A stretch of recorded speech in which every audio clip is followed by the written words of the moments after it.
Hindi ka sigurado dyan dahil hindi mo naman sila nakikita sa loob. Alam mo bang sabi sa akin nung kakilala ko? Minsan daw yung pawis nila nahahalo sa tinapay nila. Di ba mainit doon sa loob? Tapos minamasa nila yung tinapay. Tutulo yung pawis nila. Kaya dagdag panlasa yun. Hindi naman totoo yung ganyan. Hindi ka pa naniniwala sa akin. Para namang sinabi mo na wala akong ibang kakilalang nasa bakery. Hindi mo ba pansin na bibihira sa mga panadero ang kumakain ng tinapay? Naku, lahat yung kinakain mo sa labas, may mga sikreto silang paggawa. Yung fishball, may uod yun na nasasama. Yung ex ko nagtatrabaho yun dati sa paggawaan ng fishball. Nakikita raw nila na nilalangaw yun. Kaya ayaw niyang kumakain kami dun dahil nandidiri siya. May mga itlog daw ng langaw yon nasasama kapag ginagawa ang fishball. Akala mo yata lahat ng kinakain mo malilinis Kumakapon na ka sa paggawa ng sakin. Lahat yan marurumi ang paggawa. Iba-iba lang ng pamamaraan para hindi mahuli. Kahit naman yung mga sikat na kainan, ganun din. May nagsabi pa nga sa akin, minsan daw nahuhulog na yung pagkain, pinapagpagan lang nila. Halos lahat ng mga Pilipino ay hilig talaga ang pagkain. Kaya marami rin ang naglalako ng pagkain o kaya'y nagtitinda sa tapat ng kanilang mga bahay.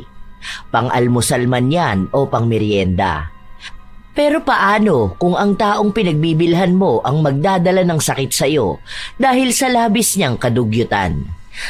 Ano kaya ang magiging parusa ng isang taong mapagsamantala sa tiwala na ibinigay sa kanya ng iba? Ate, hindi ka ba maghuhugas ng kamay mo? Hinugasan mo ng puwet si Junior. Naghugas naman ako, okay na yun. Anong paghuhugas pa ba ang kailangan? Hindi mo kasi inayos Konting sabon lang tapos banlaw na kaagad. Hindi mo man lang kinuskos. O kaya mag-gloves ka. Mura lang yung disposable nun. Magkano lang yun? Para maging malinis naman ang niluluto mo. Lumpia pa naman yan. Tingnan mo, nilamukos-lamukos mo na. Sus, okay lang yan. Ganon din naman sa mga mamahaling restaurant Akala mo ba malinis magluto ang mga yon? Hindi rin naman nila makikita kung paano ko to ginagawa. Dagdag pampasarap to sa tinda ko. Tingnan mo nga sila, di ba? Lagi nila akong dinadayo. Masanay ka na rito, Ninya. Alam mo, kahit na pagkain ng mga mayayaman, ganito rin ang ginagawa. Hindi lang nila nakikita.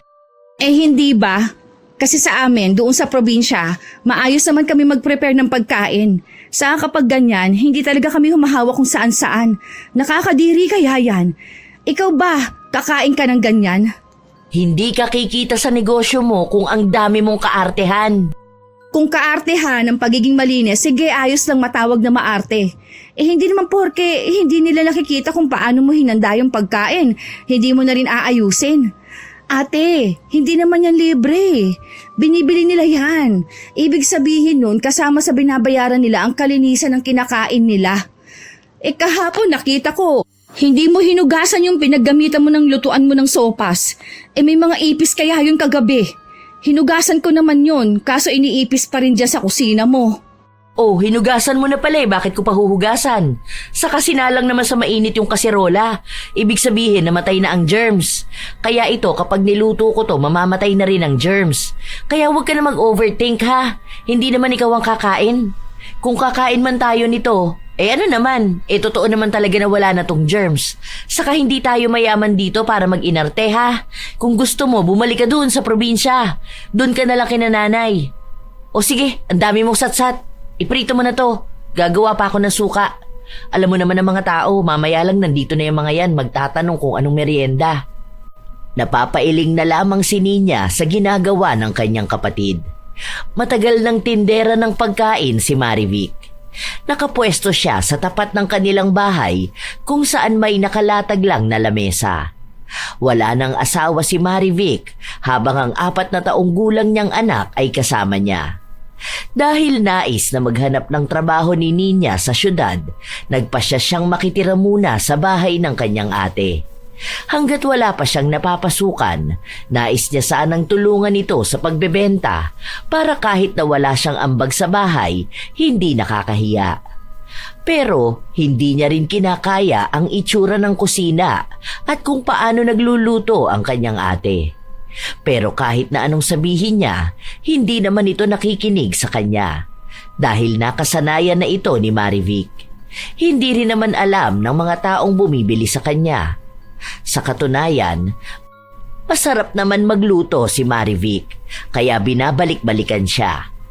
Ilang araw pa ang lumipas, maging si Nina ay hindi kayang kumain ng luto ng ate.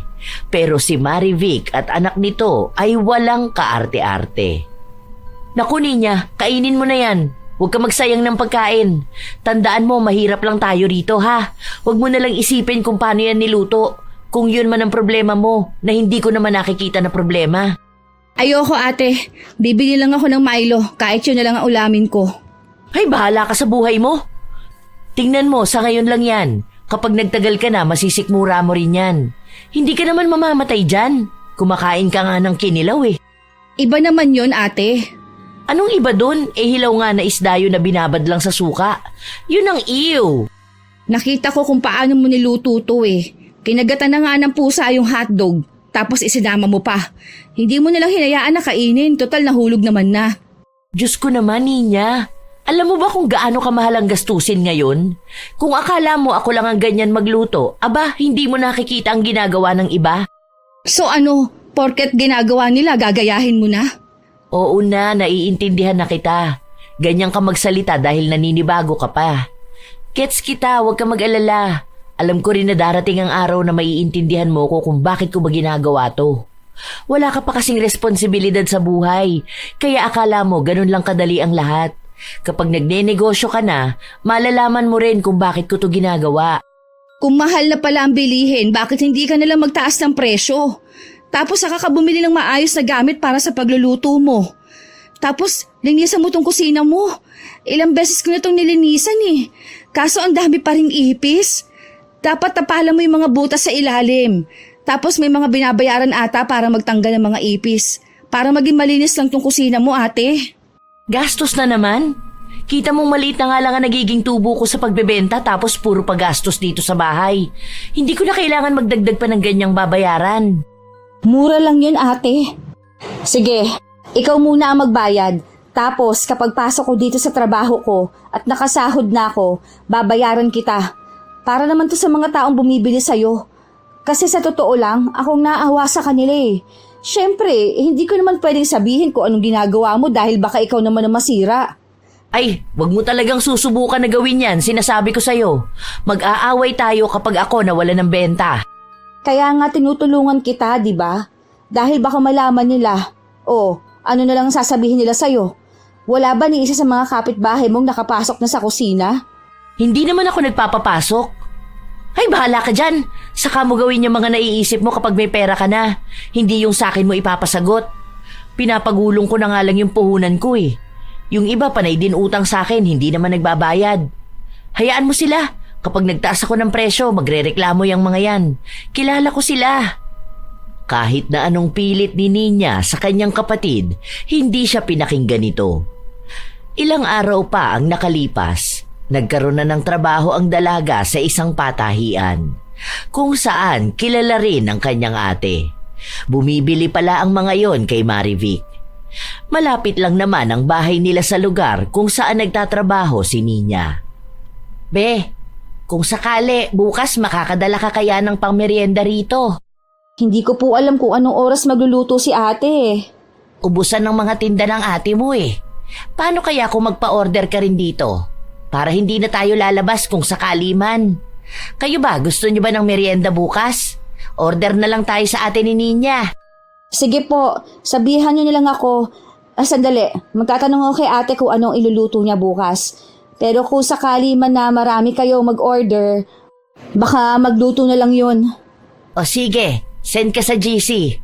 Gagawa ako para sa pag-order ng pagkain. Pwede ring pang lunch kung sakali o almusal ano. Karamihan kasi sa amin, dito na kumakain eh. Nakakatuwa mang isipin na madadagdagan ang taong bibili sa kanyang ate. Nakakalungkot na hindi niya masabi kung paano ba yun niluluto ni Marivic. Ayaw naman niyang masira ang negosyo ng ate niya. Ngayon na dumarami na rin ang bumibili sa kanyang ate, dapat lang mapanatili niyang malinis. Hindi pwede na may maisasamang buhok o kaya ay paan ng ipis na nangyari noon. Mabuti na lang at nakita niya kaya naalis niya. Pag-uwi ng bahay, may dala siyang pamatay ng ipis. Oh, ito ate. Kapag tapos natin kumain, mag-spray ako ha. Para naman mamatay na yung mga ipis. Ang bibilis pa naman nila magparami. Uy ate, ano ba naman yan? Bakit may tambak na naman dyan? Eh di ba ang sabi ko, huwag kang maglalagay ng basura dyan dahil dyan mo nilalapag yung mga pagkain niluluto mo. Nilinisan ko na yan eh. Oo nga, pero aalisin ko naman yan mamaya. Maghuhugas ako ng plato pagtulog ni Junior. Ako na maglilinis ng kusina at baka hindi mo rin naman malinis na maayos. May mga binili na akong gamit dito ate. May gloves ka na rin ha. Gamitin mo naman to, lalo na kapag maghahalo ka ng pagkain. Hindi yung nagkakamay ka. Tapos kakamot ka kung saan-saan o kung ano-anong hahawakan mo. Para lang malinis. Ang dami mong gastos. Kung sana yung pinambili mo, binigay mo na lang kay nanay, di ba? Nagbigay naman na ako sa bahay. O ito, para to sa kalusugan ng mga tao na bibili sa'yo. Yung mga katrabaho nga gusto na magpa-order eh. Okay sana yon, dagdag kita sa'yo kaya ayoko mapahiya sa kanila. Ay, hindi ka naman mapapahiya sa luto ko. Sa luto mo, hindi talaga. Pero sa klase ng pag-aasikaso mo, hindi. Baka mamaya may maisama kang itlog ng ipis sa palitaw. Nung nakaraan, nakita ko may paa ng ipis. Ayoko namang makita nila na ang dugyot, di ba? Makakatulong naman to sa'yo, te. Hindi to gastos. Dahil para to sa mga taong bumibili sa'yo. Dami mo talagang arte. Nang matapos silang kumain, inisa-isa ng dalaga ang paglilinis sa kusina. Binabad niya ang mga kaserolang paglulutuan, ang mga sandok at iba pang kubyertos. Dahil nakatiwangwang lang sa kusina, alam ni Ninya na ginagapangan yon ng mga ipis. Ew, ang dumi naman itong lagay ng mga kutsara. May tai pa yata ng daga. Ano ba naman tong si ate? Hindi naman siya ganito pinalaki ni nanay. Alam niya naman na maarte sa ganito si nanay eh. Makita lang na may ipis na gumagapang, lahat na ng plato kailangang hugasan at ibabad sa mainit na tubig. Ay, hindi kaya ng isang gabi ang paglilinis sa kusina niya. Susunod, bibilihan ko ng lagayan ng mga plato to para may takip. May anak pa naman siyang bata. Tapos ganito ang pinagagamit niya sa bata. Akong nai-stress sa kanya. Ginawa na lang ng dalaga kung ano ang makakaya niya para malinisan ang buong kusina. Hindi niya natapos lahat, lalo na't pagod na rin siya at may pasok pa siya kinabukasan. Ang dami ring naglabasang ipis sa ilalim ng lababo matapos niyang gamitin ang binili niyang pamatay ng mga ito. Kinabukasan, maagang nagising ang dalaga. Naabutan niya ang ate na naghahanda na ng lulutuin para sa mga nag-order sa kanya. Kita mo na, mas maganda kapag malinis, hindi ba? Bukas, wala akong pasok. Yan namang sa ilalim ang lilinisin ko. Oh, saan mo nakuha yan ate? Ano yan? Wala akong makitang toothpick eh, kaya ito na lang sa walis tingting. Pantusok lang naman para hindi maghiwalay kapag prinito. Ate, walis tingting talaga? Seryoso ka ba? Ang dumi niyan. Ginagamit natin yan sa banyo. Ano ba naman yan? Eh para namang mamamatay ka kapag hindi ka lumapit sa mga marurumi. Ang OA mo naman. Hindi naman to yung sa pinangwawalis natin. Yung sa taas ko to kinuha ha. Sa kahinugasan ko to. Tapos isinama ko sa prito. Di ba mamamatay ang mga germs sa kumukulong mantika? Eh pwede ka namang gumamit ng ibang bagay ate. Ang dami mong arte, maligo ka na. Ilan ba ulit ang order sa'yo? Magpapasobra ako ng 2. Baka may iba pa sa kanila na may gusto eh.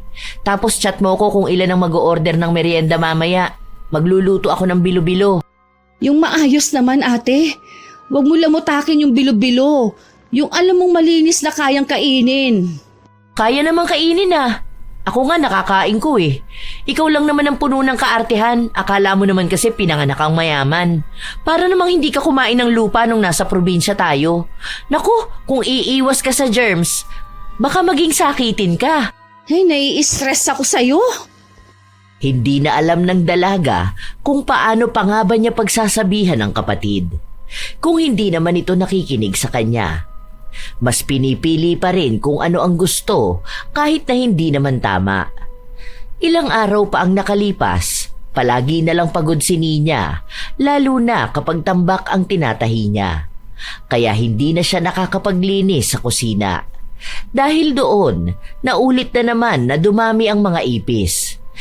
Hindi naman pinapansin ni Marivic dahil sinasabi niya na kahit naman patayin niya, hindi naman nauubos ang mga ipis. Minsan pa nga ay ginagapangan ng pagkain na nasa lamesa, lalo na kung hindi ito tinatakpan ni Marivic. Kapag naman nag-aasikaso siya, minsan ay may mga langaw. Hindi na niya binubugaw dahil marami raw. Kaya naman ni minsan ay hindi kumain si Nina ng gawa ng ate niya. At mukhang napansin yon ng kanyang mga katrabaho. Hindi po. Sawa na kasi ako sa ganyan. Dati rin po sa probinsya namin, ganyan palagi ang niluluto sa bahay. Tapos kapag uwi ko, may mga natitira pong pagkain kaya yun ang kinakain ko. Ay, sa bahay, oo nga pala. Kahit nga yung mga nagtitinda sa panaderia, hindi rin kumakain ng tinda nila dahil sawa na sila sa tinapay. Akala ko ayaw mo dahil hindi maganda pagkakagawa Hindi, joke lang.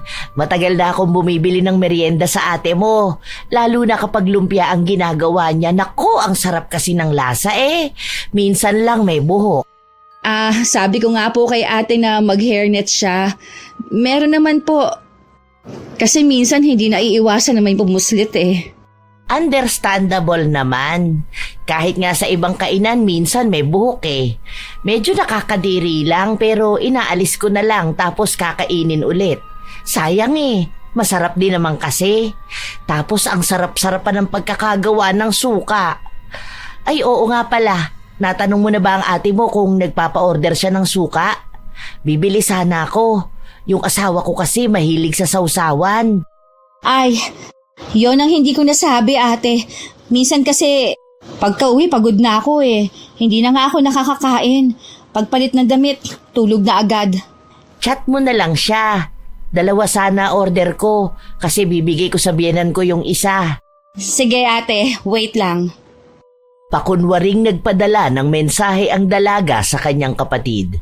Kahit na ang totoo ay hindi niya ito sinasabi kay Marivic. Alam niya kung paano itimpla ng ate ang suka sa isang maruming pitsil na hindi hinuhugasan. Kaya may mga itim-itim na pumapalibot sa bunganga ng pitsil. Kapag naaalala niya ang itsura, para bang kinikilabutan siya. Pero noong araw din na yon, nagdala ng merienda si Marivic. Okay na yan, ubusin niyo na. Sige, utang na lang kung wala kayong pambayad. Marivic, yung suka ko ha, baka naman makalimutan mo. Suka? Anong suka? Hindi mo pa ata nababasa chat ng kapatid mo. O-order ako ng suka, 2. Ay, ito rin daw si Sheena. Oh, ayun din daw. Ilista mo na lang. Basta wag mong kalilimutan ng sa akin ha. Dadalaw ang mga biyanan ko kaya ibibigay ko yung isa. Sige. Bukas papadala ko kay Nina. Sige salamat. Hindi na nakaligtas ang mga katrabaho ni Nina sa nakakadiring timpla ng suka.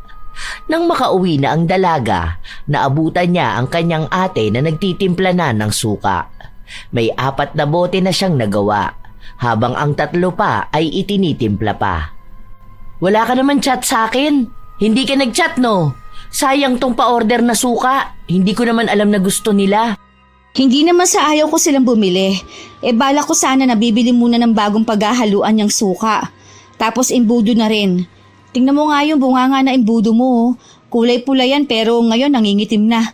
Tapos yung pitsil halatang hindi hinuhugasan. Bakit huhugasan pa ginagamit ko rin naman. Tuloy-tuloy kong ginagamit. Saka bago ako magtimpla, binabanlawan ko naman ng tubig, no? Tubig lang? Hindi mo hugasan ng sabon. Saka kapag hindi ka nagtitimpla, nakatiwangwang lang yan dyan, di ba? Nilalangaw. May mga itlog na ng langaw. Nagiging uod talaga yun. Hinuhugasan ko nga ng tubig, kaya nawawala rin. Saka hindi naman inuuod ang suka, no? Mamamatay sila rito. Kaya nga walang uod ang sili kapag nasa suka.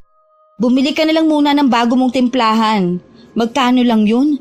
Wala pang 50 yun, may pitsil at imbudo ka na, no? Bago pa. Yang 50 na yan, tubo ko na yan. Nalugi naman ako kung ganun. Okay lang yan, hindi naman nila alam kung paano ko yan tinimpla. Saka malinis din naman yan. Suka yan eh. Hindi yan kakapitan ng germs, kaya huwag kang OA sa mga kaartehan mo. Sa susunod, huwag mo itatago sa akin lalo na kung may mga order sila. Dapat nga tinutulungan mo ko eh. Tinutulungan naman kita, ate. Ang problema ko lang yung kalusugan nila. Hindi naman sila nagkakasakit, di ba? Ganun talaga yun kasi sanay na ang katawan nila. Hindi na sila nagpapatalo sa mga germs na yan. Alam mo kung bakit? Kasi kahit sila sa bahay nila, malamang nagkakamay din sila. O yung paghahanda nila ng pagkain nila parehas ng sakin. Wala ka pa kasing alam sa mundo. Hindi ko yan pupunahin kung wala akong alam, ate. Sinabi ko na yan kay nanay. Oo, kaya nga pinagalitan ako. Pero wala rin naman siyang magagawa dahil wala siya rito. Alam nga namang siraan niyo ako sa social media, di ba? Hindi kayo kapamilya kung gano'n ang gagawin niyo sa akin. Baka kapag may... Ate, ano yan? Bakit may patay na daga naman dyan sa platuhan? Kanina lang yan. Yung pusa kasi bit-bit yan. Tapos tumalon siya. Kaso nahulog dyan. Mamaya alisin ko yan. Nakikita mo naman na nagtitimpla ko, di ba? Kapag nakita mo na naman na kinamay ko yan, baka sabihin mo sa akin na ang dugyot ko na naman. Nakakadiri naman eh. Di ba nilagyan ko na ng cover ang platuhan? Inalis ko, paano? Sa gaba lang. Sa gabal? Para nga hindi gapangan ng ipis o ganyan na malalaglagan ng daga. Alam mo ate, pagod ako ngayon. Pero hindi ako makakatulog kung hindi ko lilinisan yan. Mabuti pa nga, tulungan mo ko. Pagkatapos mo dyan, isarado mo itong mga to ha. Yung dalawa na nakabukod. Para yan dun kay Edna. Halos sumuko na ang dalaga sa mga nangyayari. Ayaw niyang umalis ng bahay kasama si Marivic dahil gusto niyang bantayan ang ginagawa nito. Dahil alam ni Nina na kapag pinabayaan niya ang kanyang ate, kung ano-ano na naman ang gagawin nito sa kanyang mga tinda. Ilang araw pa ang lumipas, nagkaroon naman ng bagong pagkakakitaan si Marivic. Nina, pa-order ka doon sa mga katrabaho mo ng homemade embutido at longganisa. Nagbebenta ka rin yan? Saan naman galing yan? Paano mo naman ginawa yan? Duda ka na naman sa ginagawa ko? Ano ba naman yan? Malamang nag-aaral ako ng ibang negosyo. Napanood ko to sa YouTube. Tapos may kakilala akong gumagawa rin ng ganito. May niluto ako dyan, tikman mo. Ayoko ate. Magtatanong na lang ako sa kanila kung may kakilala ba sila. Magdala ka bukas tapos patikim mo sa kanila. Masarap to. Kanina nga kumain kami ni Junior eh. Tikman mo lang kasi. Ayoko nga ate. Tingnan mo nga, kinakamay mo yan. Tapos ang haba ng kuko mo. Yung mga pumapasok sa kuko mo, tinatanggal mo tapos ibabalik mo. Tapos yan, panglumang kasiradong gamit mo eh. Sobrang daming alikabok na nakatago. Sigurado akong bara-bara mo lang na hinugasan yan eh. Bahala ka nga sa buhay mo. Puno ng kaartihan yung katawan mo, hindi ka naman mayaman. Bakit? Mayaman lang ba ang dapat nag-iinarte? Kung makakaapekto yan sa kalusugan ko, hindi ako kakain yan. Para namang hindi ka bumibili ng pagkain sa labas ah. Hindi naman talaga. Hindi ka bumibili ng tinapay? Bumibili ako pero alam ko naman na malinis ang pagkakagawa nila. Hindi ka sigurado dyan dahil hindi mo naman sila nakikita sa loob. Alam mo bang sabi sa akin nung kakilala ko? Minsan daw yung pawis nila nahahalo sa tinapay nila. Di ba mainit doon sa loob? Tapos minamasa nila yung tinapay. Tutulo yung pawis nila.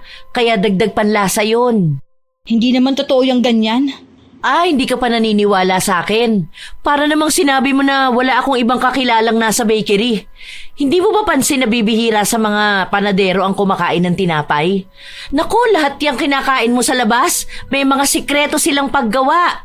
Yung fishball, may uod yun na nasasama. Yung ex ko nagtatrabaho yun dati sa paggawaan ng fishball. Nakikita raw nila na nilalangaw yun. Kaya ayaw niyang kumakain kami dun dahil nandidiri siya. May mga itlog daw ng langaw yon nasasama kapag ginagawa ang fishball. Akala mo yata lahat ng kinakain mo malilinis Kumakapon na ka sa paggawa ng sakin. Lahat yan marurumi ang paggawa. Iba-iba lang ng pamamaraan para hindi mahuli.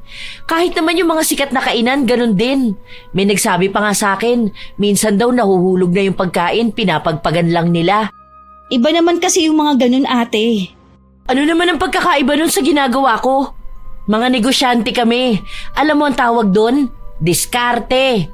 Kanya-kanyang gawa lang yan basta hindi lang malalaman ng mga taong bumibili. Hanggat hindi naman nila nakikita ang paggawa, hindi sila titigil kumain. Kaya ganun ka rin sa mga bumibili sa akin. Kapag kumakain ka sa labas, hindi mo naman sila nakikita sa kusina, di ba? Sinasama ka ba nila sa loob para tingnan kung paano nila lutuin? Hindi naman, di ba? Oh, paano mo nasisigurado na hindi nila kinakamay ang pagkain mo? Na nung dinudurog nilang sinangag hindi sila galing ng banyo. Naku, sa kaartehan mong ganyan, baka wala ka na ibang kainin. Kahit naman sa karinderya, akala mo malilinis yun? Baka nga mas marumi pa sila magluto sa akin hindi pa masarap timpla nila. Hindi naniniwala si Ninya sa kanyang ate, pero base sa kung paano nga kumilos si Marivic, tila ba nagdududa na siya sa mga pagkaing nabibili niya. Wala pa rin kasing nakakapansin ng kadugyutan ng kanyang ate. Kaya paano kung hindi nga rin niya alam na may ibang pamamaraan ang mga nagbebenta ng pagkain? Natigil na rin siya sa pagbili ng mga pagkain, kaya ang ginagawa na lang niya ay siya ang nagluluto para may baunin siya. Hindi ganon kasarap ang luto niya kagaya sa kanyang ate, pero maayos naman ang lasa para sa kanya. Dahil siya lang din naman ang kakain nun. Ilang araw pa ang lumipas, pumatok din ang bagong binebenta ni Marivic. Be, pa-order ka mo ulit ako ng 3 embutido tapos 2 kilong longganisa ha. Wala na bang ibang tinda ang ate mo? Nagustuhan kasi ni mama yung gawa niyang embutido Tapos mas madali rin lutuin para ipabaon sa mga bata. Alam mo naman, minsan sa sobrang busy ko, hindi ko na maharap ang magluto ng ulam. Yun, pwede na isabay sa kanin. Huwag niyo sanayin mga anak niyo sa ganung pagkain. Kahit pa masarap yun, hindi pa rin healthy. Oo, alam ko na ate kong nagbebenta sa inyo, pero hindi naman ibig sabihin no na hindi ko na rin kayo pipigilan bumili. Ayos lang sana kung paminsan-minsan lang, hindi ba? Hindi naman din araw-araw yun. Kapag kasi wala na kaming oras ng asawa ko maghanda ng pagkain ng mga bata, yun na lang. Itatabi ko lang sa ref. Sige, sasabihan ko na lang si ate. Saka kung may iba pa siyang tinda, pa-order ha. Napapailing na lamang si Ninya sa ginagawa ng kanyang mga katrabaho o ang mga bumibili sa tinda ng kanyang ate. Ngayon kasi na marami nang ibinebenta si Marivic, nagiging sobrang abala nito. Kaya mas lalo niyang hindi nalilinisan ang kusina at mga kagamitan. Isang araw, walang pasok si Ninya, kaya siya na ang naglinis ng kusina bago pa man magising ang kanyang ate at magsimula na sa negosyo. Kapag nagising kasi si Marivic, hindi na nito mahihintay ang paglilinis niya. Diyos ko po, kinikilabutan naman ako. Nanlilimahid naman sa dumi itong mga gamit ni ate. Yak, inuud na itong sandok niya Tapos ipapadaan lang sa tubig. Ay, nakaka-stress naman.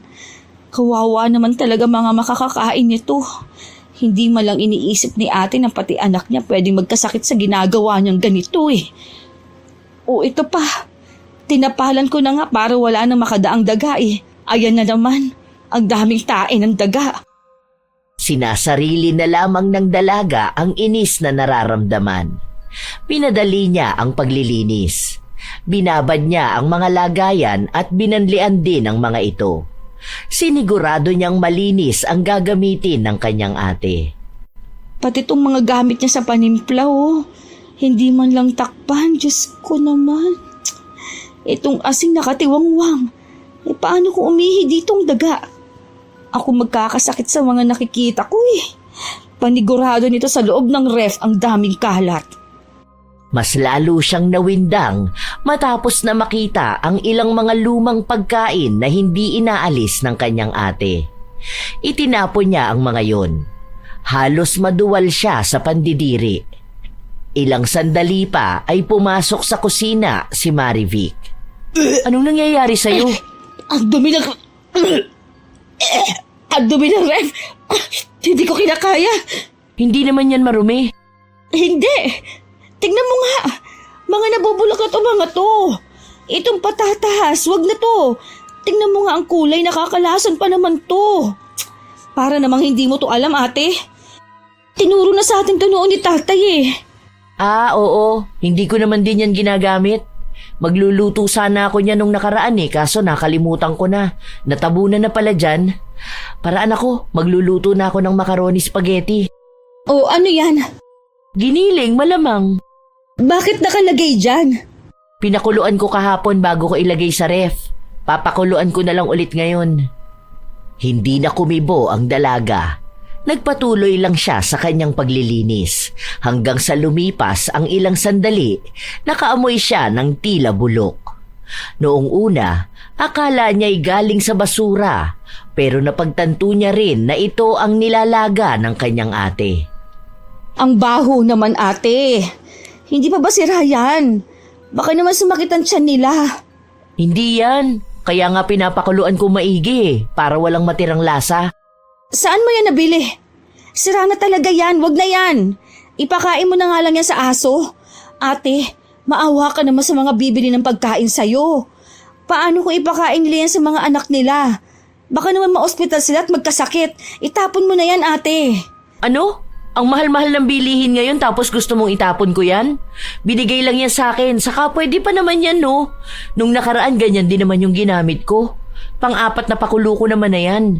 Ibig sabihin yan, okay na yan. Hindi naman siguro nakakamatay yan, di ba? E paano hindi nakamamatay? Ma-food poisoning pa mga tao, lalo na mga bata.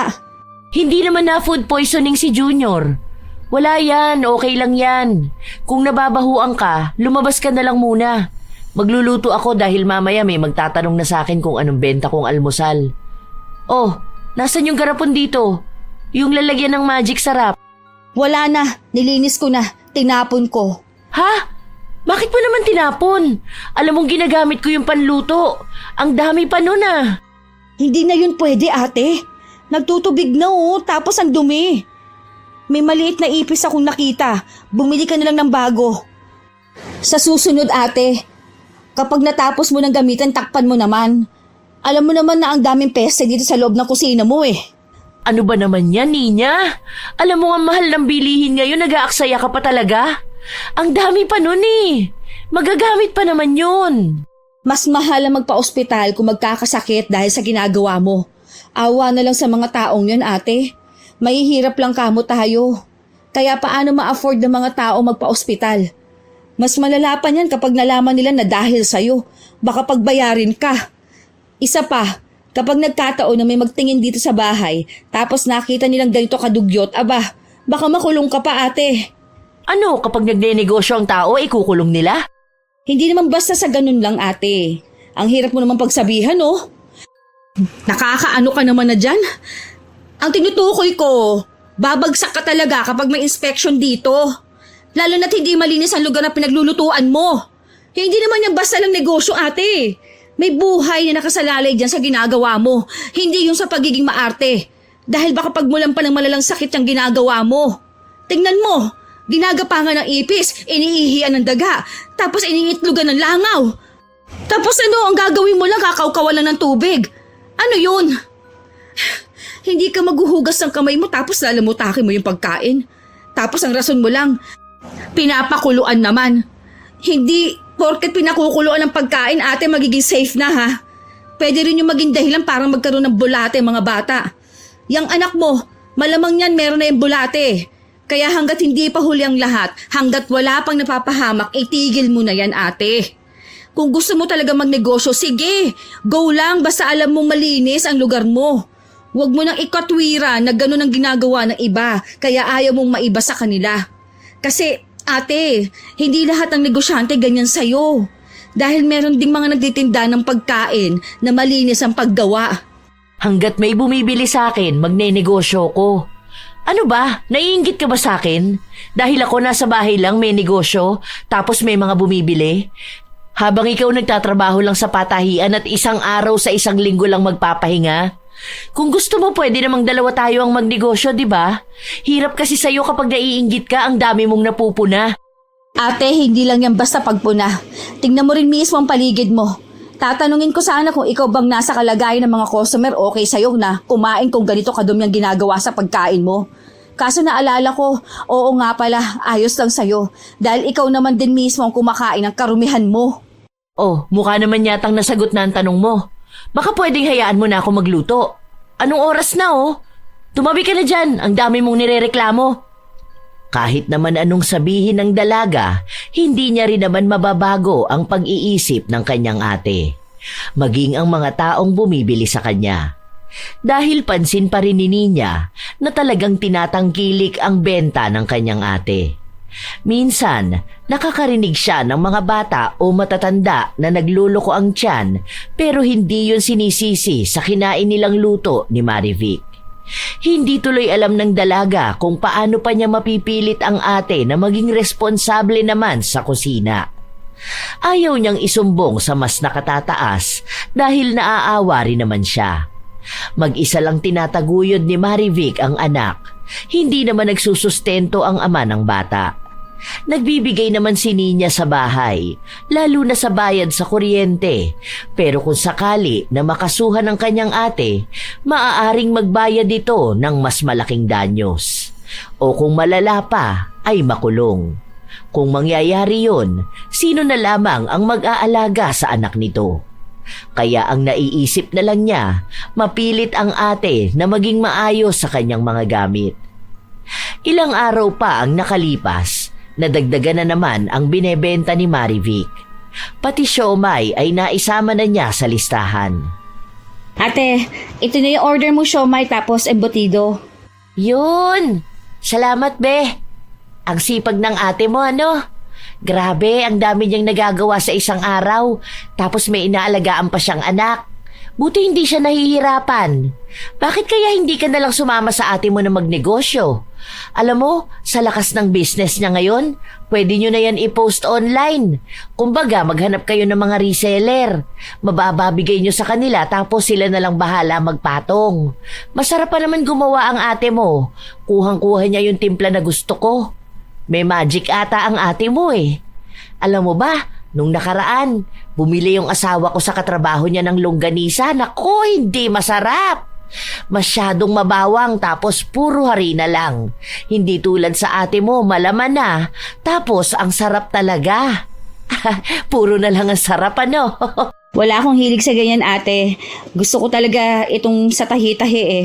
Para kapag nag-apply ako sa abroad, may experience na ako.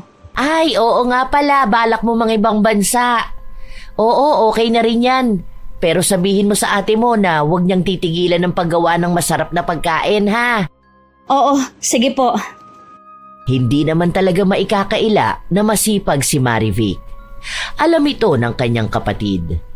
Namamangha din naman siya sa determinasyon ng kapatid at naniniwala siya na kung ipagpapatuloy ng ate ang kanyang negosyo, malaki ang tsansa na magkaroon siya ng pangalan sa ganong industriya.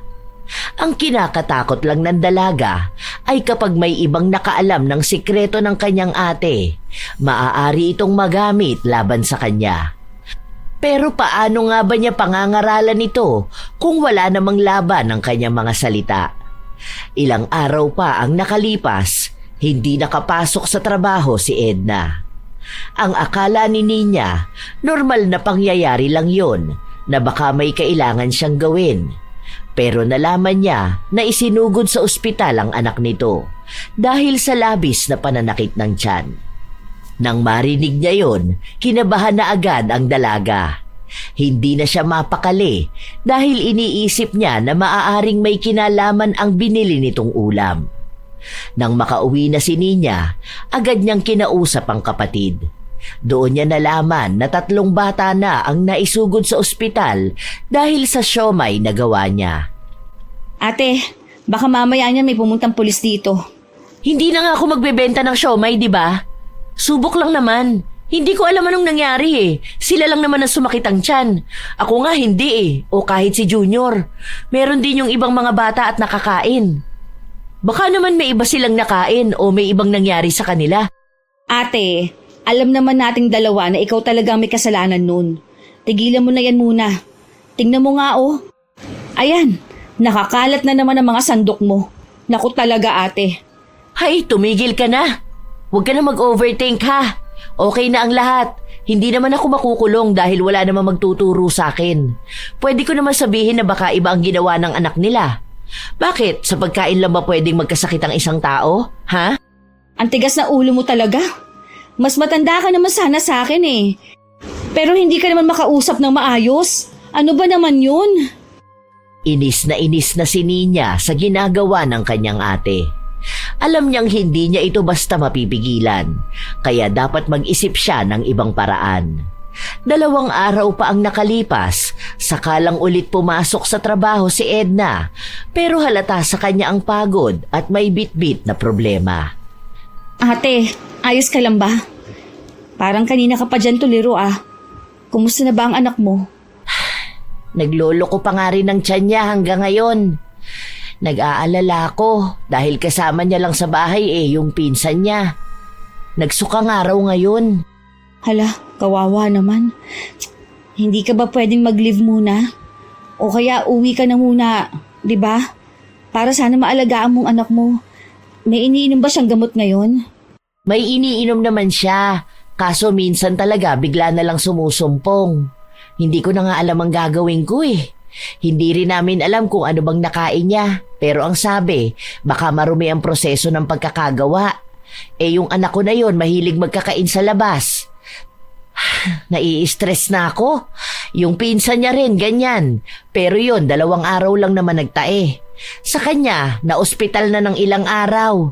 Iniisip ko kung talagang tatagal ang sakit niya, baka mag-resign na ako. Iiwas mo na lang muna siguro siya sa ibang pagkain. Oo, sa ngayon puro lang muna siya lugaw eh. May mga sinabi rin yung doktor na dapat niyang iwasan na pagkain. Nahihirapan nga ako ngayon kasi yung mga pwede niyang kainin, yun naman ang mga ayaw niya. Lalo na gulay, nako doon ako hirap. Wala bang mga herbal ganon? Baka yun makatulong sa kanya. Yun nga ang sabi ni Mama sa akin. Bukas pa kasi pupunta sa bahay si Mama. Kumuha siya nung hindi ko alam tawag doon sa halaman na yun pero ipapanguya sa kanya yung dahon kaso mapait. Alam mo naman ang mga bata, ayaw ng ganon. Hayaan mo ate, magiging maayos din ang anak mo ha. May nakasabay kaming bata, ganon din ang nangyari sa kanya, nagsusuka. Pero yun daw, pagkatapos ata kumain ng siomay dun sa pinagbilan niya malapit sa school. Kaso wala na dun yung nagbebenta. Ang hirap talaga magtiwala sa mga pagkain ngayon, Kaya dapat mag-ingat kayo sa mga kakainin nyo. Huwag na magbibibili kung saan-saan. Mas magandang sa bahay talaga magluto kahit yung mga merienda. Wala nga akong baon ngayon. Anong sabi ng ate mo? Magdadala kaya siya rito? Ha? Wala naman siyang sinabi. May kanin ako rito. Bili lang tayo ng sardinas. Bakit? Hindi na ba nagluluto ang ate mo? Nagluluto pa rin naman pero ngayon kasi parang naging busy siya sa ibang bagay. Kahit ba merienda? Oo, kahit pa merienda. Basta hindi siya nagluluto Ewan ko kung kailan ulit. Huwag ka na lang muna magbibili kung saan-saan. Naku, baka kapag 2 pa kayo ng anak mo magkasakit, kawawa talaga kapag ganun lang nangyari. Kaya huwag ka na muna magbibili ha kahit kay ate. Alam mo, iniisip ko nga na ipaalbularyo ang anak ko Alam mo yun, baka mamaya may nagawa yun na hindi namin alam o nakasanggi siya ng hindi nakikita. Totoo ba yung mga ganyan? Di ba ang albularyo para lang sa mga nakukulam? Ganun? Hindi Maraming kayang gawin ng mga albularyo. Hindi ko naman sure kung may nabati nga ba siya. Pero wala namang mawawala kung susubukan namin At saka nakaka-stress talaga kapag bata ang nagkakasakit. Napakahirap alagaan. Lalo na ang arte sa gamot o mga iniinom. Pati sa pagkain hindi maawat. Kapag gusto niyang kumain, ako talagang kakain siya. Pero totoo yung mga mangkukulam?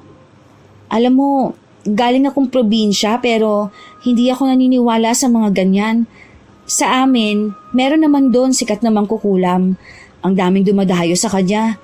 Pero kasi ako, never ko naisip magpakulam Pero ewan ko rin ba kung gaano katotoo ang mga ganyan?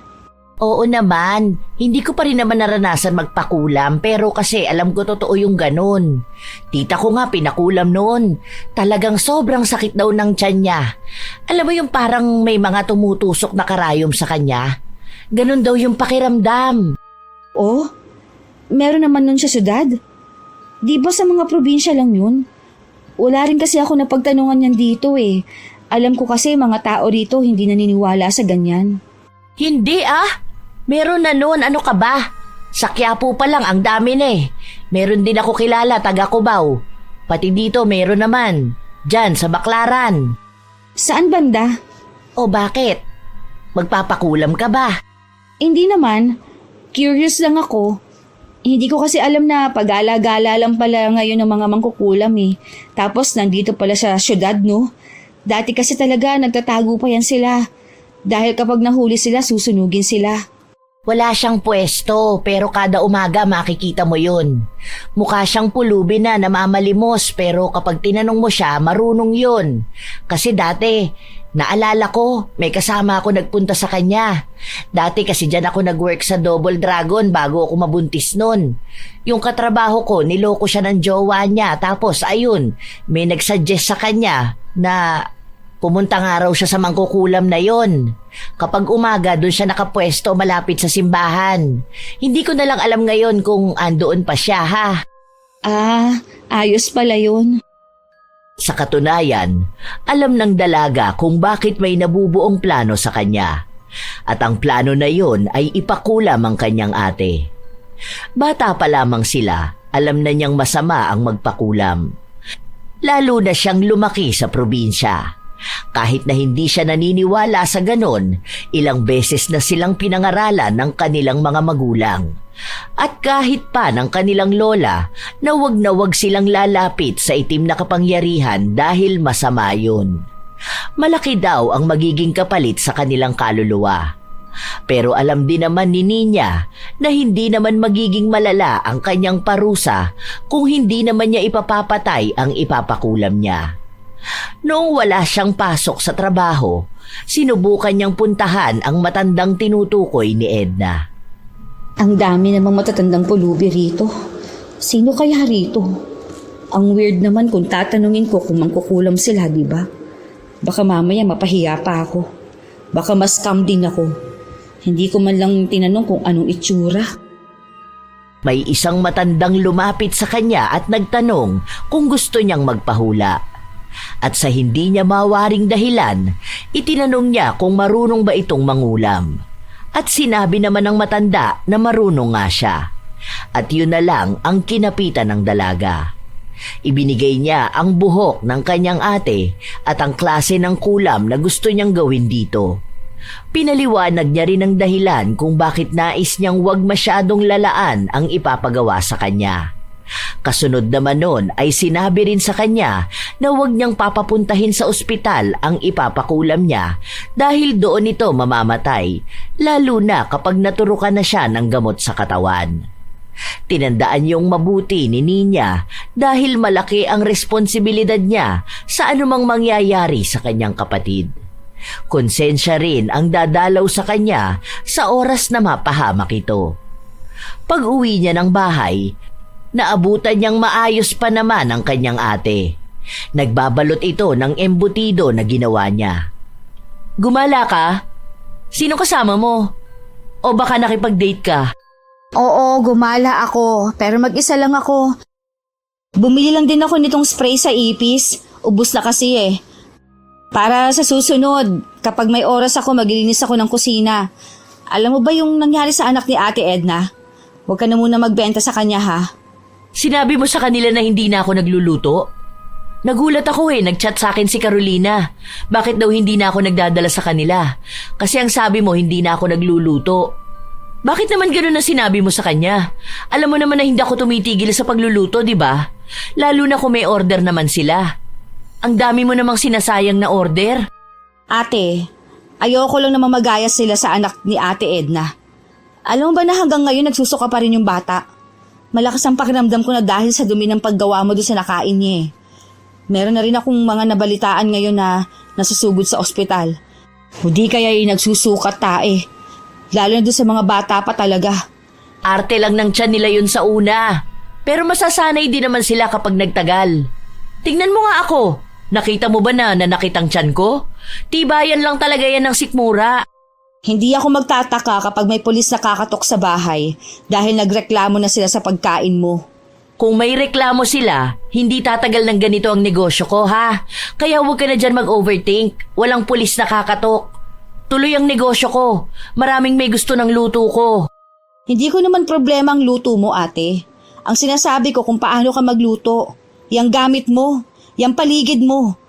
Alam mo, kung talagang mahal mong pagnenegosyo, alam mo rin kung paano mo aalagaan ang mga taong bumibili sa'yo. Kaso, sa halip na alagaan mo sila, ikaw pang gumagawa ng paraan para magkasakit sila eh. Kapag may nakaalam itong ginagawa mo, nitong pamamaraan mo, mawawalan sila ng tiwala sa'yo. At sa oras na mangyari yon, kahit na ano pang sarap ng pagkain mo, pandidirihan na nila. Kahit na dumating pa ang panahon na magbago ka, wala nang maniniwala sa kalinisan mo. Dahil marinig pa lang nilang pangalan mo, nakakabit na sa'yo ang karumihan ng gawa mo. Wala namang nakakaalam nito maliban sa ating dalawa eh. Kapag nalaman nila, ibig sabihin sinabi mo sa kanila, di ba? Kaya kung ayaw mo magkaroon ako ng issue sa kanila, baka pwede mo naman itago na lang yung alam mo. Kung sinabi ko sa kanila, edi sana wala na talaga naghahanap ng luto mo. Edi sana malalaman din ni Ate Edna na ikaw ang dahilan kaya ganun siya ka-stress sa anak niya ngayon. Kung hindi ka rin lang naman apektado, wag mo na lang pansinin. Kung wala namang mawawala sa'yo, di ba? Manahimik ka na lang.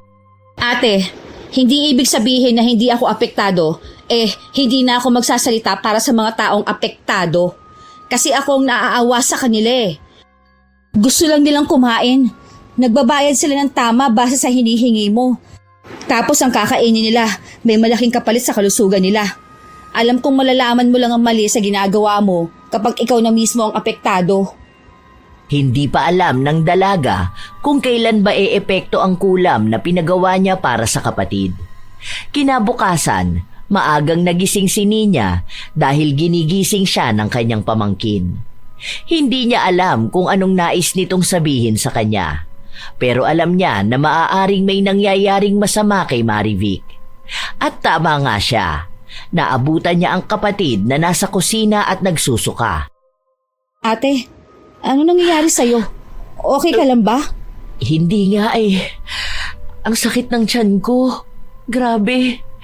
Kanina pa ako sumusuka rito tapos hindi naman nawawala ang sakit. Nagpunta na rin ako sa banyo pero wala talaga. Ano bang kinain mo? Yung ulam kagabi na longganisa. Yan ang nga bang sinasabi ko eh. Huwag mo na nga akong pangaralan. Nahihirapan na nga ako eh. Hindi ako masyadong makakilos. Aray, sobrang sakit. Dahil may sakit ang kapatid at wala ring mag-aalaga sa pamangkin, hindi pumasok sa trabaho si Nina. Nagpaalam siya at sinabi na kailangan ng kapatid niyang dalhin sa ospital, kahit na hindi naman niya dadalhin. Ayaw rin ni Marivic dahil natatakot siya sa maaaring makita ng doktor.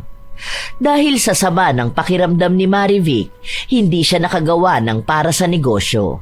Nakahiga lang siya habang namimilipit sa sakit ng kanyang tiyan. O ano na? Masakit pa rin ba, ate? Oo. Hindi ko alam kung nawawala ba.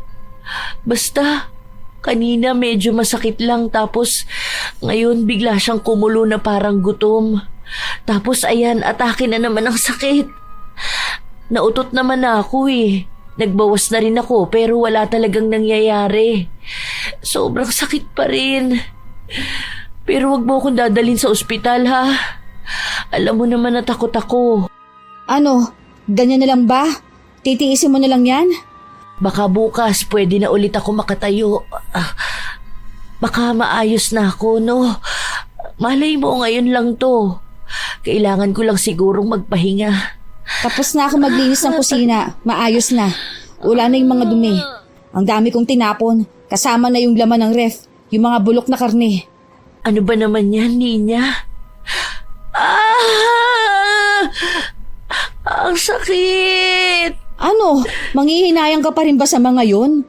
Ate, Yang nangyayari sa'yo. Baka yan ang mismong dahilan kung bakit kailangan mo maging malinis na sa kusina mo. Ate, sa lahat ng bagay, talagang sa pagkain mo pa naisipang maging dugyot? Sa daming parte ng bagay, sa kusina ka pa talaga naging pabaya? Ano? Sana gets mo naman na ako doon sa mga sinasabi ko. O ayan, malamang ganyan mismo nangyayari doon sa mga nagkasakit dahil sa pagkaing binenta mo. Paano ang negosyo ko? Hindi pa naman pwede na. Aray ko naman, ano ba naman to?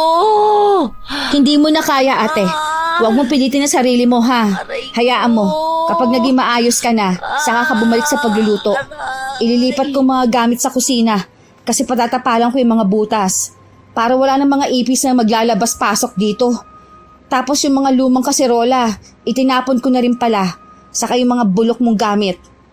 Nais pa sanang umapela ni Marivic pero hindi na talaga niya kaya ang sakit na nararamdaman. Kahit na anong pilit niya, hindi nawawala ang kanyang sakit.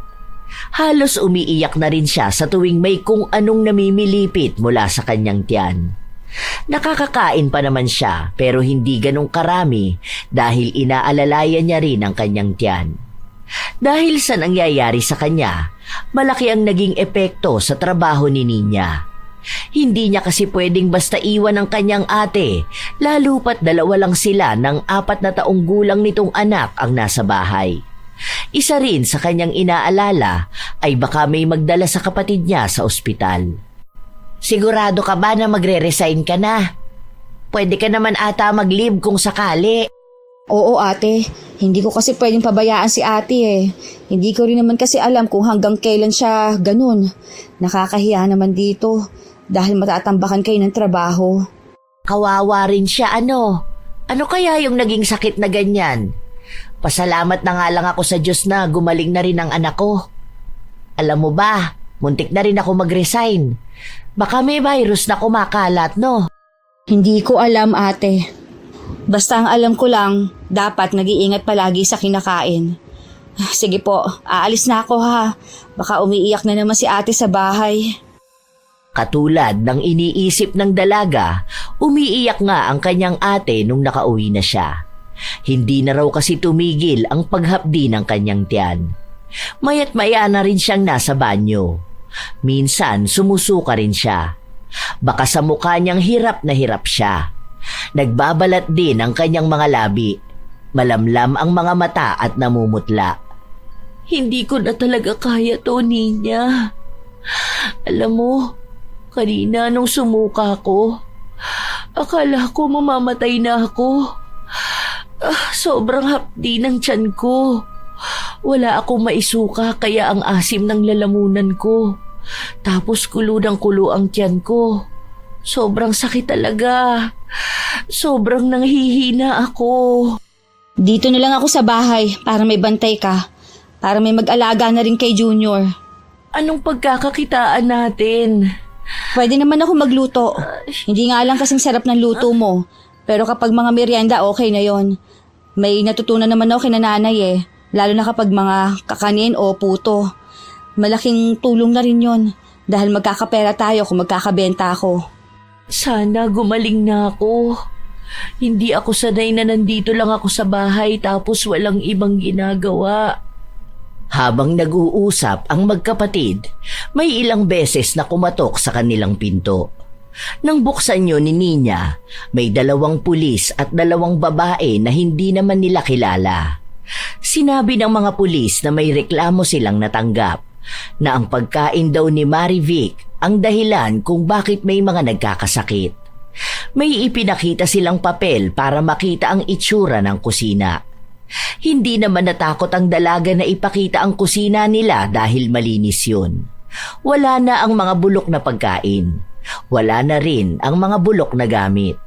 Sakto rin nakabibili niya lang ng mga bagong lagayan. Kaya nung nakita ng mga pulis na malinis naman ang pinaglulutuan nila, walang naisampang kaso kay Marivic.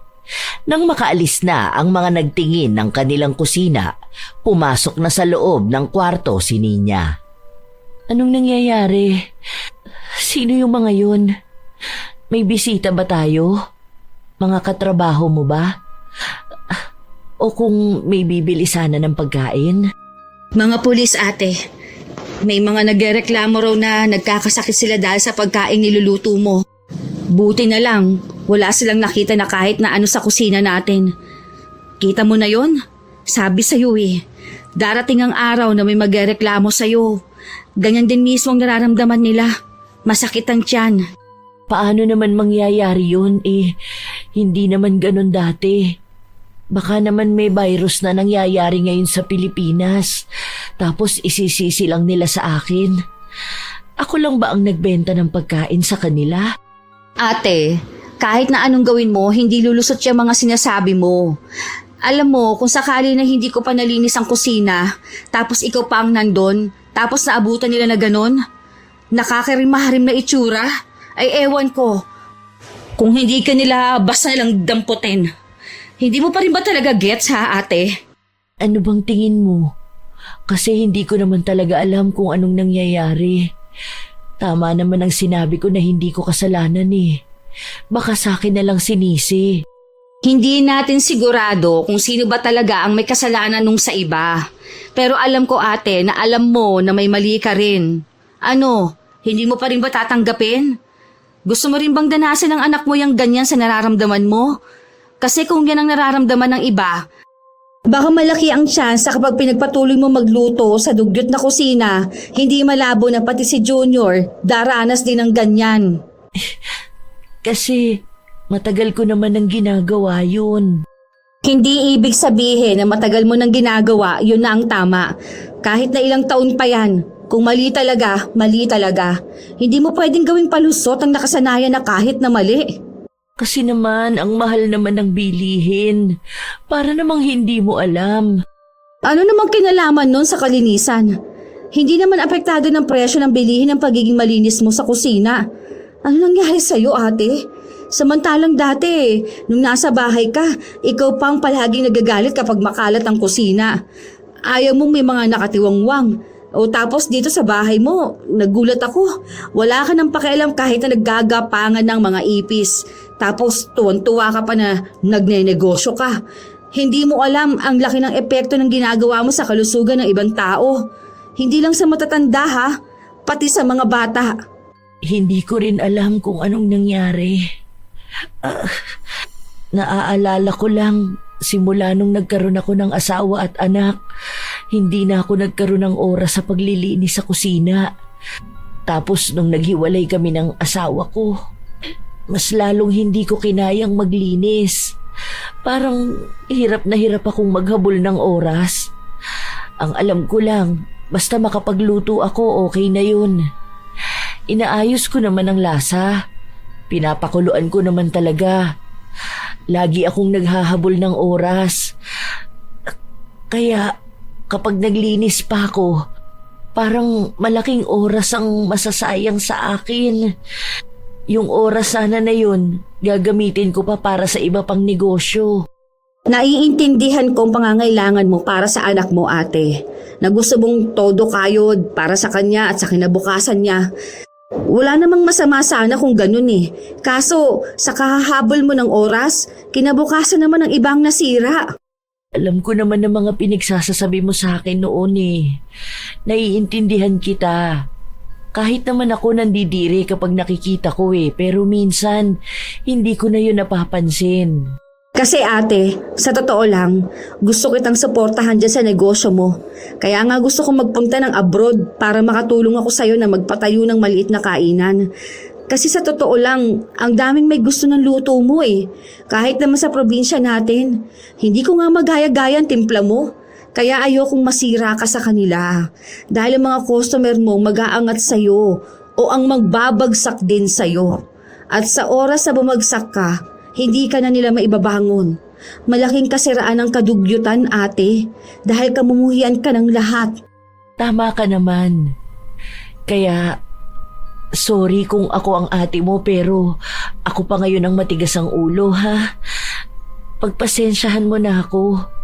Siguro kung hindi ko nga naranasan ang ganitong klase ng sakit, baka hindi ako magbabago. Baka mas lalo lang din akong malubog sa paghihirap. Pagluluto ang nagpapasaya sa akin. At kung mawawala pa to, baka nga hindi ko kayanin. Salamat sa iyo, kapatid ko. Palagi kang nandito sa tabi ko. Ikaw pa ang naging mas ate sa atin. Huwag kang mag-alala, ate, ha? Andito lang ako sa tabi mo. Magkakampi tayo. Kapag gumaling ka na, magtutulungan tayo sa negosyo mo. Makakaya natin to. Hindi ka na mag-isa rito sa bahay. Hindi ka na mag-isa sa pangarap mo. Nakaramdam ng tuwa ang dalaga dahil sa wakas ay nakita niya rin ang pagbabago sa kanyang ate. Sa mga salita nito, talagang tinanggap niya ang kanyang pagkakamali at sinabi nito na kapag gumaling na ulit siya, sisiguraduhin na niyang magiging maayos na siya sa kusina. Ang ipapakain niyang luto sa mga tao ay hindi na marumi. Hindi siya magiging dahilan para magkasakit ang iba. Dahil siya mismo, naramdaman niya ang kakaibang sakit. Kung halos hindi na niya kayanin, paano pa kaya ang mga bata na naging apektado ng kanyang kadugyutan? Paano na lang ang mga ina nila na labis na nag-aalala sa kanila? Dahil kung anak niya ang nagkaganon, tiyak ay hindi niya rin alam ang kanyang gagawin. Sa paglipas ng mga araw, hinanap ulit ni Nina ang matandang babae at pinakiusapan niya ito na alisin na ang kulam na pinagawa niya sa kanyang kapatid. Dahil ngayon ay nakikita na niyang mas maayos na ang kanyang ate. Alam niyang malaki na ang magiging pagbabago nito kapag gumaling na siya. Inabot din ng halos 2 linggo bago gumaling si Marivic. Hindi pa siya ganon kagaling dahil minsan may pagkakataon na biglang hihilab ang kanyang tiyan. Pero hindi naman katulad noon na namimilipit talaga siya. Muling bumalik sa negosyo si Marivic at tinuturuan niya rin ang kanyang kapatid. Ate, ito, gumawa ako ng page para kung sakali na malapit lang tapos gusto nila magpa-deliver ng pagkain, mga merienda, ganon. Alam ko, marami dito na gusto rin ng mga ganyan eh. Lalo na yung mga nag-work sa company. Ano yan? Pwede ba yan? Sino magde-deliver niyan? Ako rin ba? Paano yan kapag magluluto ako? Pwede siya sa Lala Move, ate. Sila naman na magbabayad din nun. Mas maganda yung ganito para at least mas makikita ng iba yung tinda mo. Paano kung masasarapan pa sila, di ba? Babalik-balikan nila. Then, ire-recommend. Pati dito sa longganisa mo at embutido. Hindi talaga ako marunong sa mga ganyan eh. Buti na lang nandito ka. Ay, salamat talaga. Oo naman, ate. Di ba nga sinabi ko na sa'yo na susuportahan kita sa business mo? Siyempre, kasama na itong mga ganito para mas lalong lumawak ang business mo at mas makilala ka pa. Pero siyempre, meron lang tayong pwedeng tanggapin na order sa isang araw dahil ayoko naman na mapagod tayo. At ayaw ko rin naman na hindi makapaglinis ng kusina, ano?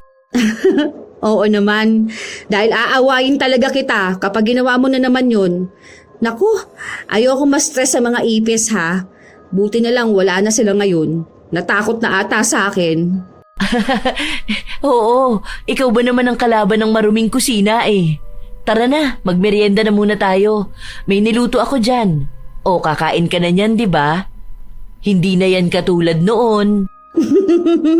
Ay, salamat naman. Makakakain na rin ako ng luto mo. Miss na miss ko na kaya yun, no?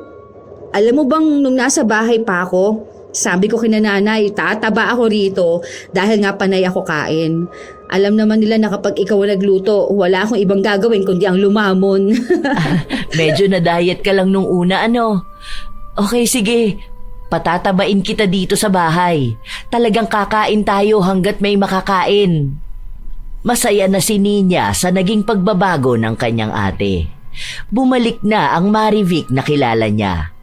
Ang maarte sa kusina at ayaw na ayaw ng kalat. Simula noon, naging mas maganda ang daloy ng pera sa kanila.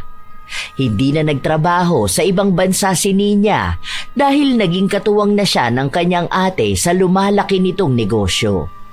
Parehas nilang inuunti-unting tuparin ang kanilang mga pangarap. Kasabay na rin ang pagtulong nila sa kanilang mga magulang. Marami na rin ang tumatangkilik sa mga binebentang pagkain ni Marivic.